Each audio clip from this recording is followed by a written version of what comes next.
All right, well, I will just go ahead and get started. I want to start by just introducing myself and On Point Nutrition and kind of what we do. And then we'll get into the reason why you're all here, the stress gut connection. So I am with obviously On Point Nutrition. That's why you guys are all here. Some of you are clients and some of you are just folks joining us from, other places. We are a one-on-one nutrition counseling practice that is 100% virtual. So we basically meet with clients every week and we kind of help them on whatever their health journey is. If you're interested in working with us or just interested in learning more about us, we'll send out some information after the webinar in your email. So you'll just be able to get our information from there and kind of take a look at what we do and get a better idea of if it's something that you're interested in. So I want to also introduce myself before I get started. I'm Kaitlyn Willwerth. I've been with On Point for about 1.5 years now. So I have my master's science in, my bachelor's and also my master's of science in nutrition and dietetics. I am a registered dietitian and I'm also at this point a certified LEAP therapist as well. That is just another name for an irritable bowel syndrome protocol that is used to treat irritable bowel syndrome. So in terms of this webinar, we'll be talking about the stress gut connection. And I know a lot of times this can relate to GI conditions and things of that nature, but I tried to make it a little bit more general. So if you're somebody who has a GI condition or you're somebody who just thinks that they want to learn more about the stress gut connection, this is really for everybody. So like I said, if people weren't here in the beginning and didn't catch it, just know that there's a chat function in the webinar. So if you have any questions, feel free to use the chat function. And about halfway through, I'll stop and I'll answer any questions that might have come up. And then at the end, I left time for some questions there as well. So feel free to just type them in the chat and we'll get to them when we get there. So let's get started. So tonight, obviously, we're going to be talking about the stress gut connection. This is a topic that I'm really passionate about. I think I've seen it in my own life. I've seen it in a ton of clients' lives. And I think it's something that we can all really benefit from knowing the connection of and just kind of implementing it in our own lives. So the first thing I want to go over is what is the stress gut connection? So this is basically the gut-brain axis. So if you think about it and you kind of pictured just a human standing there, you'd have basically the connection between your brain to your gut and then from your gut back up to your brain. But this is basically the connection between, I like to say, the brain in your head and the brain in your gut. And I know that sounds silly, like there's a brain in your gut, but I'll go over what that means in a couple of minutes. So the biggest question that I get about this is, how does this work? So the main thing is your gut is full of nerves. It contains the largest area of nerves outside of the brain, and this is called your enteric nervous system, which is also more casually referred to as the brain inside your gut. So that's what I was talking about before. But the reason why they're so interconnected is because the brain and the gut have so many shared nerve connections, which is why they tend to interact with each other and influence each other so strongly. So the brain-gut connection can also be chronic or acute. And what I mean by that is that you can have an acute example of a brain-gut connection, maybe like tonight. I'll tell you, before I jumped on the webinar, I had those butterflies in my stomach, which is just a connection between the gut and the brain saying that you're a little bit nervous. A chronic example could be if you have chronic stress over time, like a stressful job, a stressful home life. These can cause long-term manifestation and more severe daily symptoms. So this is like if you're, seeing more of pain and symptoms that feel like something is not necessarily right in your gut, and it's kind of occurring on a more chronic basis, that can be from a more long-term stressor. So that's something that I'll be talking about more in the next slide as well. So the other way that this is connected is that it's a hormone-mediated response. So what that means is stress and anxiety cause hormones and chemicals to be released by the body. These hormones enter the digestive tract and then they interfere with digestion. So over time, this chemical imbalance can cause long-term changes in your gut microbiota and flora, which is basically the population of good bacteria in your gut. So we all have, good bacteria, and then sometimes bad bacteria gets in the gut, and that's what makes us sick. But there should always be good bacteria in your gut. And basically, you want to have a good, healthy population of the good bacteria in your gut and keep it pretty consistent over time. When there's drastic changes in that, it can cause inflammation, it can cause pain, it can cause all of these disruptions and just make you feel maybe a little bit off, like you're not used to feeling. And that's what we're talking about in these long-term changes in the microbiota and the flora of your gut. The long-term stressors can also decrease antibody production. So it makes you much more likely to be sick, and it also promotes more frequent GI symptom manifestation. So what I mean by that is, like, if your antibodies are lower, you're more likely to experience some of those symptoms related to the stress. So you might more commonly feel pain in your gut, or, that butterfly feeling or whatever it is. So the more this happens over time, the more likely you are to notice these symptoms and actually see them on a more frequent basis. And so it's important to make sure that when you're looking at the stressors in your life, you're making sure to lessen those chronic stressors, or just have good stress management techniques for them. So the symptoms of a stressed gut are different for every person. I can't stress this enough when it comes to gut health and when it comes to any GI condition or just anything that might be a little bit off with your gut. It's totally different from person to person. The approach can never be the same to treating it, and the symptoms are never exactly the same either, which is what makes diagnosing a lot of GI conditions really difficult, and it also makes treating a lot of GI conditions really difficult. So the biggest piece of this is to remember that it's not a one-size-fits-all situation. You really have to do some exploring and digging and really commit to figuring out what is going to work best for you. So the symptoms of a stressed gut include indigestion, stomach cramps, diarrhea, constipation, any real drastic changes in bowel movements, loss of appetite, or sometimes even increased appetite, and then nausea, or even something as severe as peptic ulcers. That's something that you would definitely have to have a diagnosis from a gastroenterologist. So that's something that if you're having this constant pain or anything like that, and it ends up being peptic ulcers, your doctor might say to you that it could be linked to chronic stress or something along those lines. So how do you know whether you have a stressed gut or an underlying condition? This is a really fine line. A lot of people see that they have a underlying condition, and stress exacerbates that underlying condition. Or some people just see that they have some GI stuff going on, but they don't really have a diagnosis. And when it comes down to it, treating the stressors is really what causes their symptoms to clear up. So underlying conditions include gastroesophageal reflux disease, also known as GERD, which is basically just chronic reflux, celiac disease, which we now know is gluten intolerance. So these people would need to completely eliminate gluten from their diet forever. IBS, which is also irritable bowel syndrome, which has multifaceted components. So you can have IBS mixed, IBS-C, IBS-D, and I can go into a little bit more detail about those a bit later. Crohn's disease, ulcerative colitis, and diverticulitis.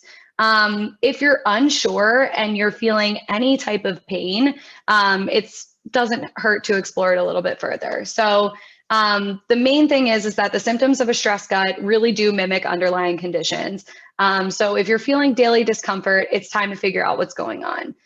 Most of the symptom management for these conditions is diet related, but many people also benefit from working on their mental health because of how strong this gut-brain connection is. But you can always, if you feel like you want to try some home remedies for this first, you can always try stress reduction techniques. And then if you're still experiencing symptoms, then it might be time to explore it a bit further. Does anybody have any questions at this point? I'll pause for a couple seconds to see if anybody has questions. You can just use the chat feature if you do.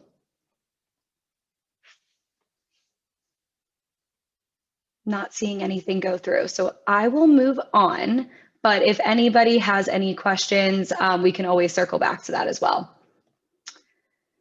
So the biggest question I get is like, since they're both kind of connected, like I said, you're picturing that person standing there and you've got the brain and you've got, the arrow pointing down to the gut and then the arrow pointing from the gut up to the brain.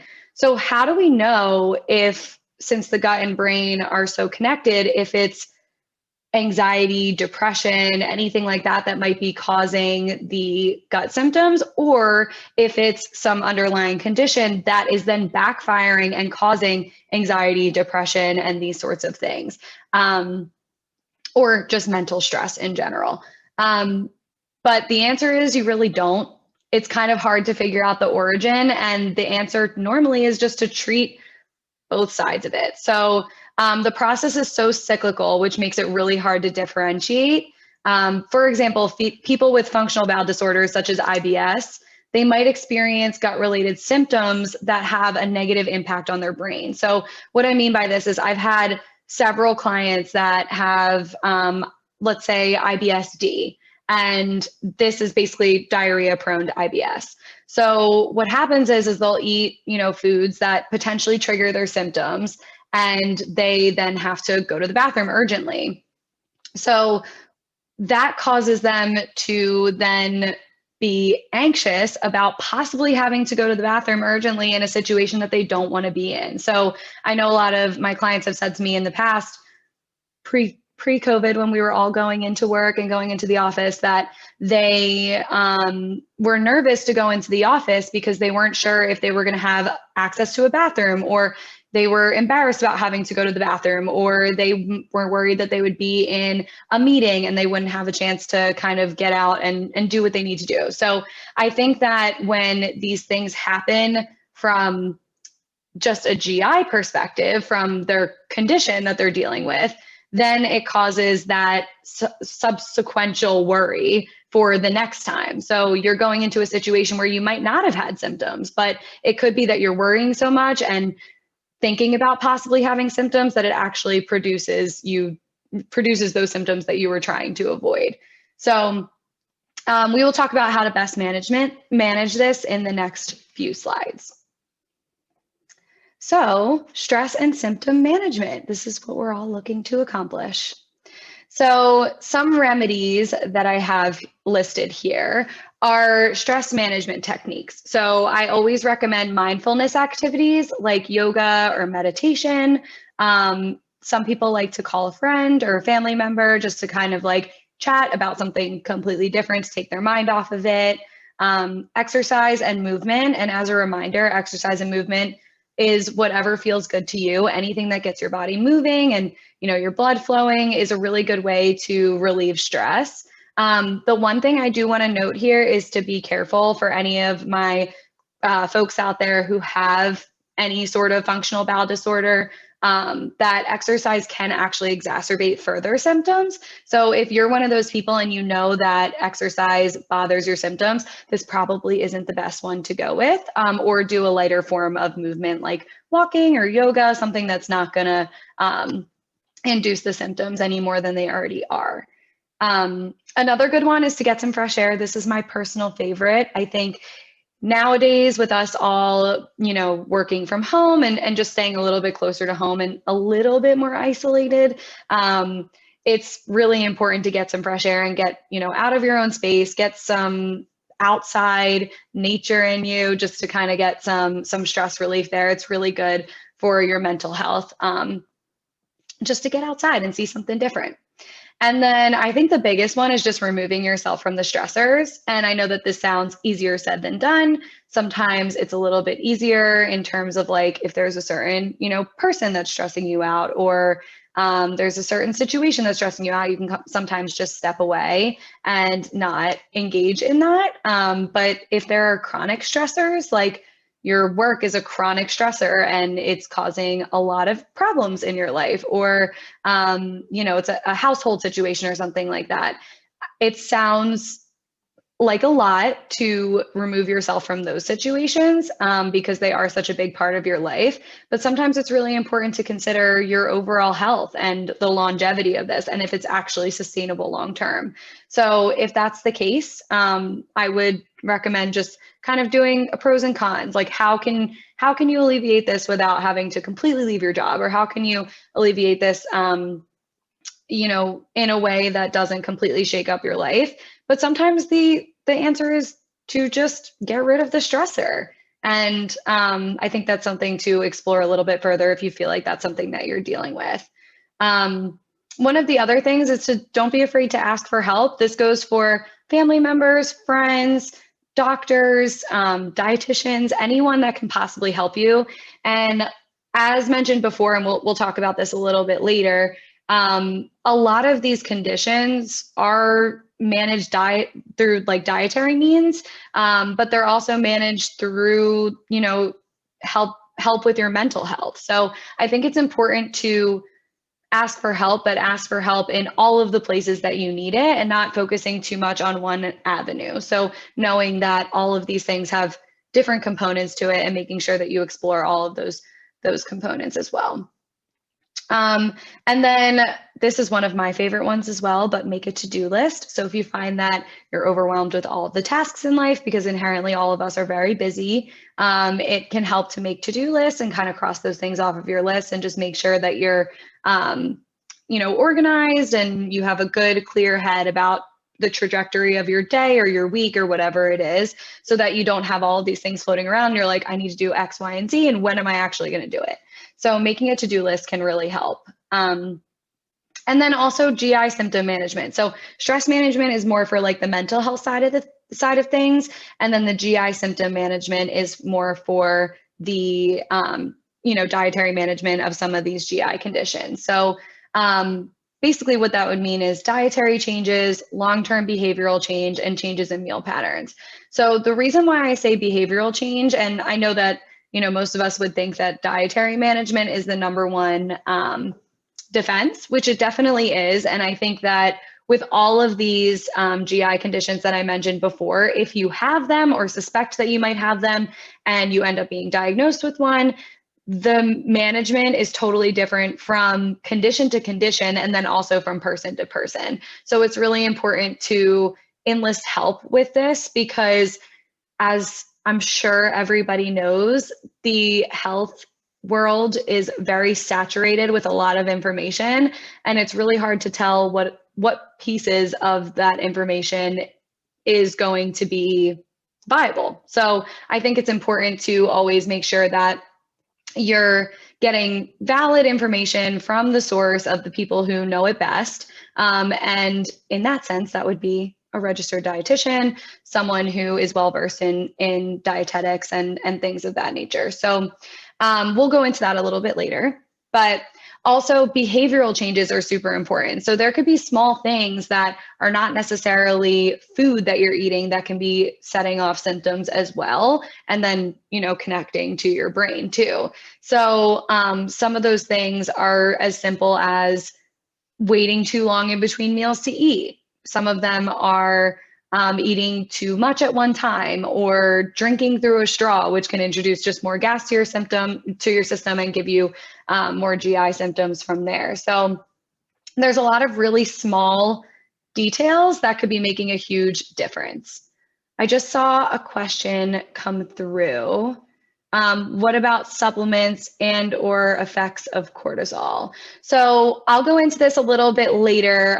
Supplements are something that I'm always very careful with because they're not well regulated. But the supplements that might be helpful, depending on the person, would be maybe probiotics or digestive enzymes or things of that nature. Some of my clients who have, for example, like IBS-C, more constipation-prone IBS, regardless of what they do, sometimes they still might experience that. And for that, I would recommend taking like a fiber supplement. So it totally depends on the person and the condition and what they're really dealing with. But that would have to be something that you would explore maybe with your doctor or with your dietitian, and basically on a case-by-case basis. So the supplements would always be my last line of defense as well. And the reason being because if you're using supplements while also changing dietary factors and changing behaviors, it's hard to tell what exactly is helping your symptoms. Is it the supplements? Is it the dietary changes? And for that reason, a lot of the dietary changes we usually try to do very isolated. So we keep everything the same and then just change one thing and see if that makes a difference. And if it doesn't, then we try something else. So that's why a lot of this is pretty intricate and is easier done under the supervision of a dietitian or somebody like that to kind of help you through it. So the effects of cortisol. So I'm actually not sure the effects of the specific hormones in this, but I do know that cortisol is a stress hormone, and basically the stress hormones are the hormones that get into your digestive system and basically wreak havoc. So when your stress hormones are elevated, that can cause inflammation in the body, which inherently causes inflammation in the gut, and inflammation in the gut usually produces some sort of symptoms. And the other piece of this too is that people can be stressed all the time and have no symptoms. They could just feel great. And that's basically dependent on the person and what your nerve receptors are like in your gut. Some people are just more sensitive. They call it gut hypersensitivity. So most of people with functional bowel disorders or people who are just a little bit more sensitive to this stuff probably have some hypersensitivity in their gut. So, but long-term effects of stress hormones being elevated are definitely not a positive thing. They just cause internal inflammation, which is never good for your body's functions.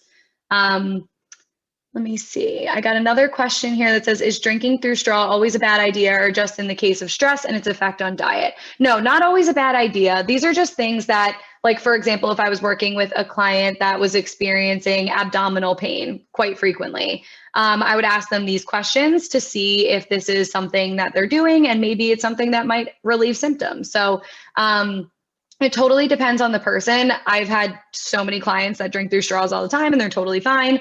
But it just depends on the person and how their body reacts to like that extra gas being added to your system. So it also depends on the symptoms. I mean, if you're having like constipation or diarrhea, I'm not really looking at drinking through a straw as being the effect.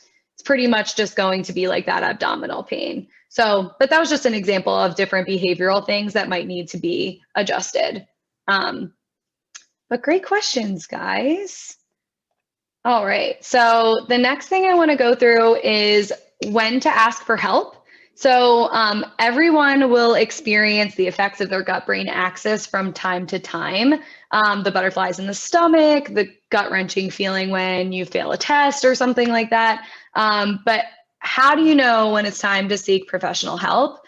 The bottom line is if you're experiencing daily, even weekly or chronic discomfort, physical or mental, that is affecting your quality of life. I think that's the big one. It's affecting your quality of life.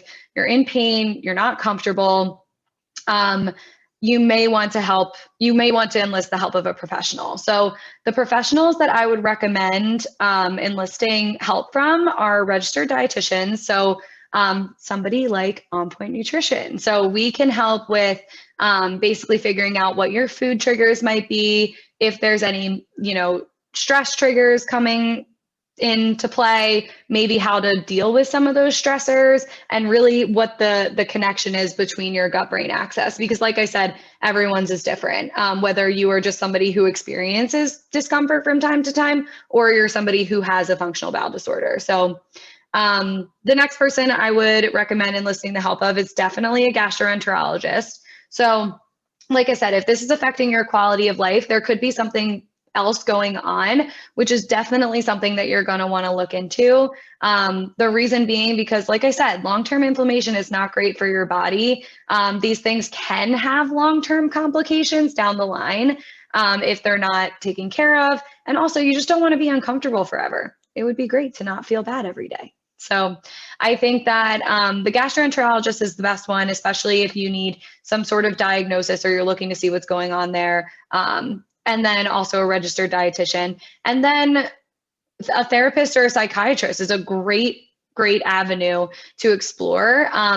Whenever I get clients with GI disorders or any sort of like GI condition going on, I always recommend working with a therapist or a psychiatrist or a counselor, something of that nature, because we are dietitians. We're not necessarily going to be the best people to go for, working on mental health and things of that nature, which it's definitely a part of our counseling, but these people, therapists, psychiatrists, are more well equipped with that, and they can definitely help you kind of work on that side of things while we work on the dietary management, and you kind of just have this full practice scope of what's going on. And that really is where I see clients have the best results, when you take the gut-brain axis and you kind of just treat both ends of it. But I wanted to chat about some things here that therapists or psychiatrists might try.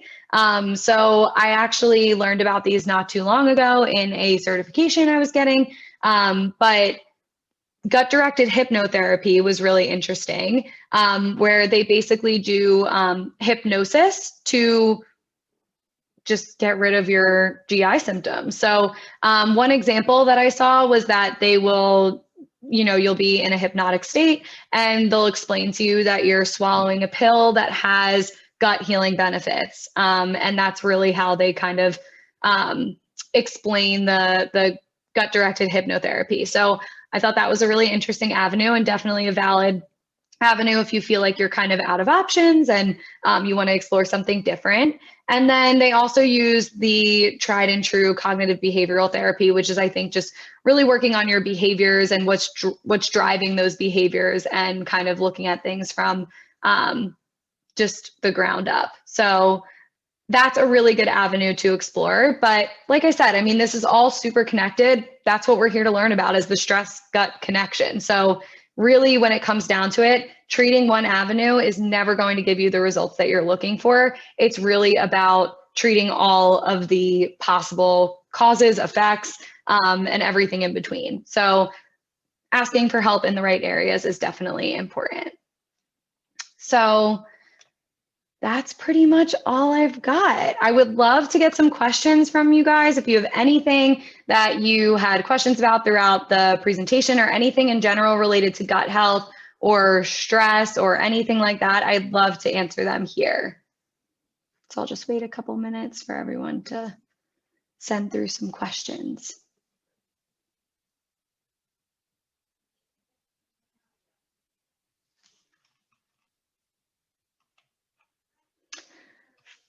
Okay, I just got a question. Would grief equal a kind of stress, which could then cause dietary issues? Absolutely. Yeah. I mean, grief is something that can really take a toll on your body. I think it's really any type of anything that could possibly cause you to be in any sort of distress mentally is a stressor. So something that's just unpleasant can be a stressor. If you are, sitting outside and you're really hot and you don't want to be in the heat anymore, that can be a stressor. So really, anything that has you worried or upset or just not feeling 100% can be a stressor.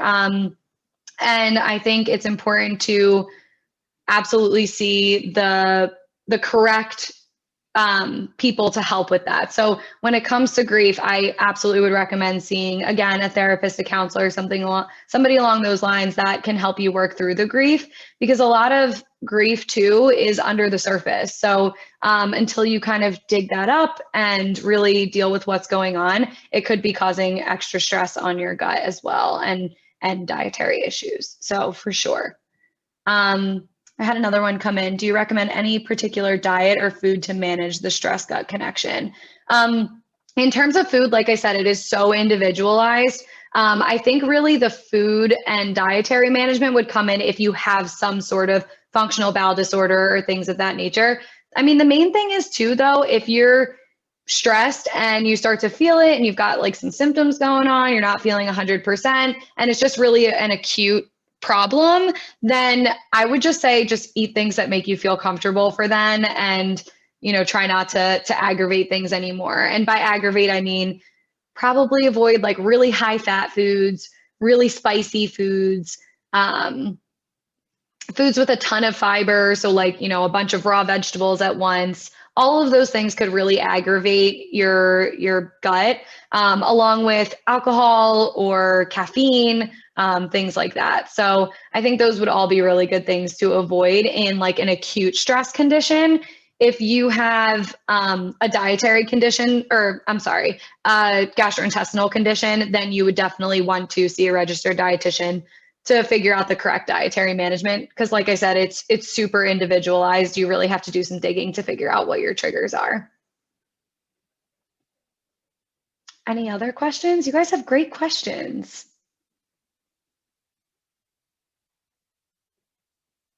I'll wait a couple more minutes to see if any come through. Okay, let's see. I just got another one. After 10 months of constant stomach ache, diagnosed with severe diverticulosis, primary care changed my meds and said to get fiber, but after 6 weeks, you don't feel any better. You've been trying to watch what you eat, but don't feel any better. Some days you have to force yourself to eat. Any suggestions? Yeah, that's really tough. I'm so sorry to hear you're going through that. So for anybody who doesn't know, diverticulosis is where there's always little pockets in your intestine that are normally just fine, like food can pass right through and not get stuck or anything like that. When there's inflammation, sometimes food can get stuck in these pockets and cause more severe inflammation and even sometimes infection. So that's what diverticulosis is. Change your meds, said to get fiber. Yeah, I mean, with diverticulosis, it's really about avoiding anything that could possibly get stuck in your gut. So making sure that you get enough fiber and soluble fiber in that, because it's going to help move things through your digestive system a little bit more quickly so that it's not sitting in there for very long. And then also just staying away from anything that is really small and could get stuck, like seeds, nuts, corn kernels, things like that. So those are the things that I definitely would avoid long term. And then make sure that you're getting enough fiber and definitely enough water to have things moving a little bit more efficiently. But also, it's not the worst thing in the world to get a second opinion if you don't like, how the care is going with your gastroenterologist. You can always get a second opinion and see if there's something else that a fresh set of eyes might do. And also working with the dietitian can help with that as well, because you can really look at your food choices and your symptoms at the same time and over, a long period of time, and see what things are going to help clear that up. I just got another one too. If over a certain age, is there a specific number of fiber grams to have for IBS-C? I think the fiber is different for everybody. There definitely is different fiber recommendations for different age brackets, but it is very common for IBS-C to be worse in people who are older. So I think that the constipation can definitely get a little bit worse. And that's probably a situation where you may need a supplement of some sort, like a fiber supplement, psyllium husk, something like that. But that's also something that you would want to clear with your doctor first. But in terms of the type of fiber, definitely search for soluble fiber. That's going to be the thing that's going to help clear out your system a little bit quicker. I just got another question. Is there a specific strategy that may be beneficial on how to best reintroduce foods when coming out of a flare? Yeah, definitely. So I think that, first of all, having a solid idea of what foods should be avoided and what foods should be included is really helpful, because then you can kind of take the foods on your avoid list and figure out what ones are the ones that you really like the best and the ones that you really don't mind cutting out so much, and kind of start there. I always have my clients, whenever I do an elimination style diet, reintroduce the things that they absolutely can't live without first, because if they don't eat avocado, what's the point of reintroducing avocado? So start with the things that you love first, and reintroduce them very, very slowly. And I usually tell my clients that's like a half of a serving of something a day. So if you're cutting out, for example, raw vegetables, because that tends to bother you, I would introduce like a half a serving of raw carrots or something 3 times a week, and then increase from there. It really is variable. And I tell my clients to just start really, really slow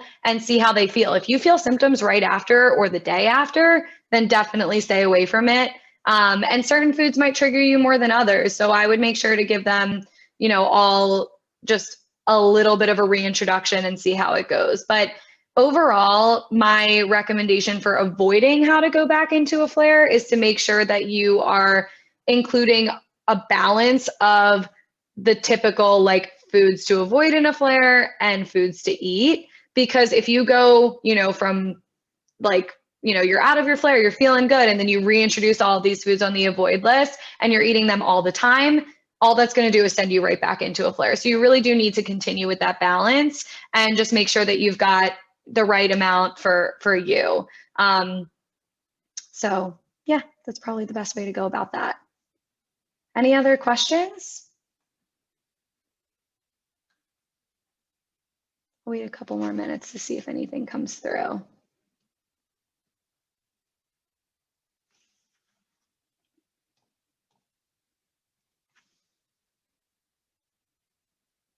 And you guys will get some information after the webinar as well. Like I said, on point, and also just some follow-up information on the stress gut connection and things like that. So you'll have some stuff in your inbox to go off of as well.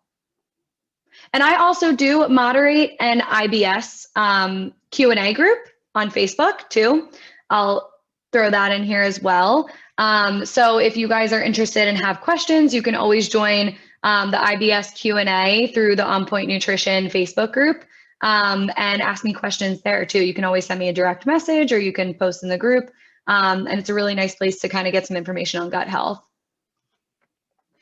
I got a question, which is better for IBS-C, oat bran or oatmeal? Those are both really good options. They're both really high in fiber. I think oat bran would be a better option.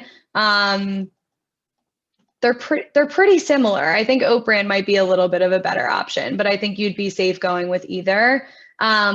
With fiber too, a really good way to add some extra fiber is just to keep all of the peels on your fruits and vegetables. Like if you were doing like apples, you could leave the peel on, or cucumbers, leave the peel on. That adds a lot of fiber to things that you wouldn't normally think. So that's another fiber tip for you if you were wondering.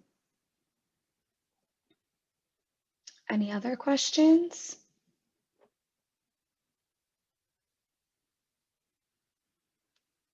I got a thanks. You're welcome. Any other questions?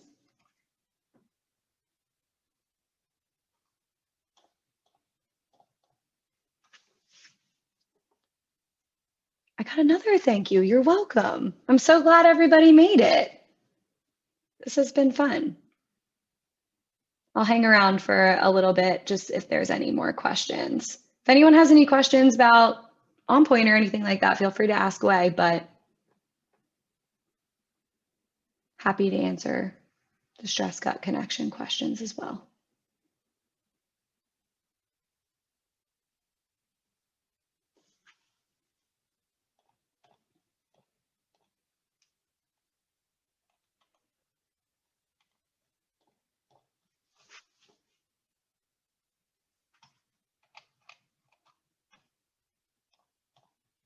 I'm not seeing anything come through. So I think it's time to sign off. But if anybody has any other questions, you can always reach me through, like I said, that IBS Q&A group. You can send a message to On Point and just get my information and I can answer any questions that you need. So I'm so glad everyone was able to come out and join. This was really fun, and yeah, I'll see you next time.